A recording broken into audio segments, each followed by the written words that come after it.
Hello అండి, అందరికీ welcome back to my channel. నేను మీ అనుని. అందరు ఎలా ఉన్నారు? బాగున్నారా? అందరు బాగుండాలి, అందులో నేను ఉండాలి. ఇవాళ మన రెసిపీ వచ్చేసి మష్రూమ్ 65 అండి. అందరూ mushroom biryani, mushroom curry, mushroom masala అలా అందరూ ఒక్కొక్క రకంగా చేసుకున్నారు. మష్రూమ్ 65 చేయని వాళ్ళు ఒకసారి తప్పకుండా ట్రై చేయండి. కావాల్సిన పదార్థాలు: మష్రూమ్స్, కార్న్ఫ్లవర్, మైదా, కరివేపాకు, పచ్చిమిరపకాయలు, నూనె, అల్లం ఎల్లిగడ్డ, కారం, పసుపు, ఉప్పు, ధనియా powder, garam masala, food colour. మనమైతే ముందు ఎన్ని కావాలనో అన్ని మష్రూమ్స్ తీసుకొని అవిట్లనైతే ముందుగా అంతా పైన ఉన్న నల్లగా ఉంటుంది కదా, అది మొత్తం మంచిగా క్లీన్ చేసుకొని ఒక దాంట్లో 4 పీసెస్లా, చూడండి వీడియోలో చూస్తున్నట్టు ఒక దాంట్లో 4 పీసెస్ చేసుకోవాలి. ఇలా మీకు ఎన్ని కావాలనో అన్నీ రెడీ చేసుకొని దీన్ని అయితే పక్కకు పెట్టేసుకుందాము. తర్వాత ఒక బౌల్ తీసుకొని అందులో కొంచెం అంత మైదా, కొంచెం కార్న్ఫ్లవరు, కొంచెం పసుపు, కొంచెం కారం, తగినంత ఉప్పు, కొంచెం గరం మసాలా, కొంచెం ధనియా పౌడర్, కొంచెం ఫుడ్ కలరు,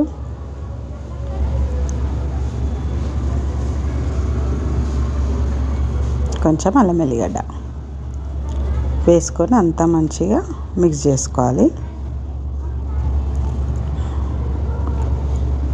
అంతా మిక్స్ చేసుకొని ఇంకా మనము వాటర్ పోసుకుంటూ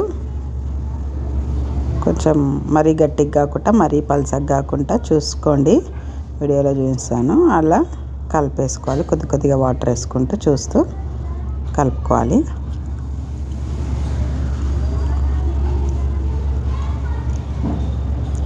చూడండి ఇట్లా ఉంటే సరిపోతుంది. దీన్ని పక్కకు పెట్టేసుకుందాము. మనం కట్ చేసి పెట్టుకున్న, నీట్గా కట్ చేసుకొని కడిగేసి పెట్టుకున్న మష్రూమ్స్ ఇందులో వేసి ఇదంతా మంచిగా ఒకసారి మిక్స్ చేసుకొని దీన్ని అయితే పక్కకు పెట్టుకొని మనము స్టవ్ ఆన్ చేసి కడాయి అయితే పెట్టేసుకుందాము.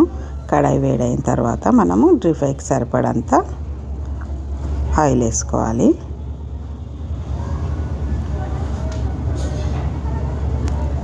ఆయిల్ అయితే బాగా వేడి కావాలి. చూడండి ఆయిల్ వేడైంది కదా, ఒక్కొక్కటి మెల్లగా మష్రూమ్స్ విడివిడిగా నూనెలో వదిలేసేయండి.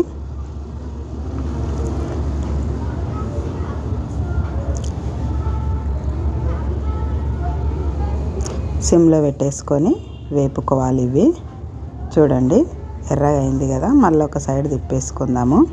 క్రిస్పీగా రావాలంటే సిమ్లో పెట్టుకొని చేసుకుంటే క్రిస్పీనెస్ వస్తుంది. చూడండి అక్కడిక్కడ అయితే అయ్యింది కదా, కలర్ అయితే వచ్చేసింది. ఇంత ఉంటే సరిపోతుంది. తీసేసుకుందాం మనము.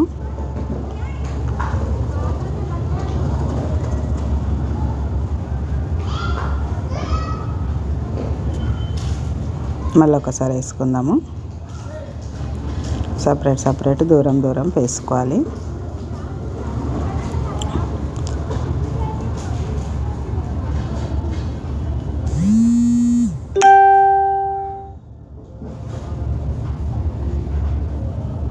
చూడండి అయినాయి కదా, ఇలా తీసుకొని మీకు ఎన్ని కావాలనో అన్నీ రెడీ చేసుకోవాలి.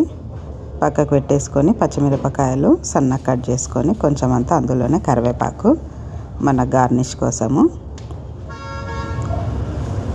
వేసుకొని అయిన తర్వాత తీసేసుకుందాము. చూడండి ఇలా క్రిస్పీగా నూనెలో మంచిగా వేగిపోవాలి. ఇవి మనము మష్రూమ్స్ 65 మీద వేసేసుకుందాము. చూడండి వేడి మష్రూమ్ 65 రెడీ అయిపోయింది. ఒకసారి చూడండి, విరగొట్టి చూపిస్తాను. టేస్ట్ అయితే చాలా బాగుంటుంది. అసలు ఫీలింగ్ ఎలా ఉంటుందో మీరు ఒకసారి చేయని వాళ్ళు అయితే తప్పకుండా ట్రై చేసి తినండి. ఎలా వచ్చిందో కామెంట్ చేయండి. ఓకే, మరి నా ఛానల్ కొత్తగా చూస్తున్నట్టయితే సబ్స్క్రైబ్ చేసుకోండి. బాయ్.